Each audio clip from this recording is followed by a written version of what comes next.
উল্টে গেলেও ডুবানো যায় না এই নৌকা। এই বোটটি দেখে প্রথমে মনে হতে পারে এটি হয়তো কোনো বিশেষ ধরনের সামরিক নৌযান কিংবা বিলাসবহুল ভাসমান হোটেল, কিন্তু বাস্তবতা হলো এটি হলো বিশ্বের সবচেয়ে ব্যতিক্রমী, অভিনব এবং নিরাপদ বোট।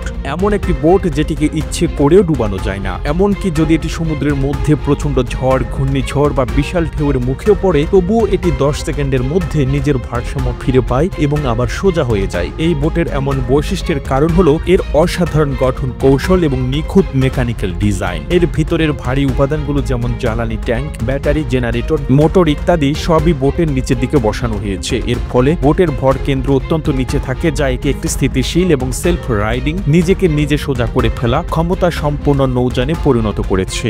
এছাড়াও এই বোটে ব্যবহার করা হয়েছে বিশেষ ধরনের পেন্ডুলাম সিস্টেম। এটি এমন একটি প্রযুক্তি যেখানে বোট যদি উল্টে যায় বা একদিকে হেলে পড়ে, তাহলে নিচে থাকা ভারী দুলের মতো একটি কাঠামো তার নিজের ওজন ব্যবহার করে পুরো বোটটিকে সোজা করে দেয়। এই ধরনের প্রযুক্তি সাধারণত অত্যন্ত উন্নত সামরিক বা উদ্ধারকারী নৌযানে ব্যবহৃত হয়, কারণ এটি প্রাণ বাঁচানোর ক্ষেত্রে ব্যাপক কার্যকর। এই বোটের কাঠামো তৈরি করা হয়েছে উচ্চমানের অ্যালুমিনিয়াম বা বিশেষ ফাইবার গ্লাস দিয়ে, যা জং ধরে না, অতিরিক্ত হালকা এবং দীর্ঘস্থায়ী। একই সঙ্গে এর বডি এমনভাবে ডিজাইন করা হয়েছে যাতে পানি এলে তার সঙ্গে সঙ্গে বাইরের দিকে ছিটকে পড়ে এবং ভিতরে ঢোকার সুযোগ না পায়, অর্থাৎ পানি প্রবেশ করলেও তা আটকে থাকতে পারে না। বোটের ডিজাইনে সেটি রোধ করে। বিশ্বের বহু উন্নত দেশ এই ধরনের বোট উদ্ধার কাজে ব্যবহার করে, যেমন সমুদ্র পথে দুর্ঘটনায় পড়া জাহাজের আরোহীদের উদ্ধারে এই বোট পাঠানো হয়। এমনকি অনেক গবেষণা সংস্থা সমুদ্রের গভীরে পর্যবেক্ষণের জন্য এই বোট ব্যবহার করে, কারণ এটি নিরাপদ এবং সহজে ডুবে যায় না। আধুনিক যুগে যেখানে প্রতিটি প্রযুক্তি উন্নতির প্রতিযোগিতা রয়েছে,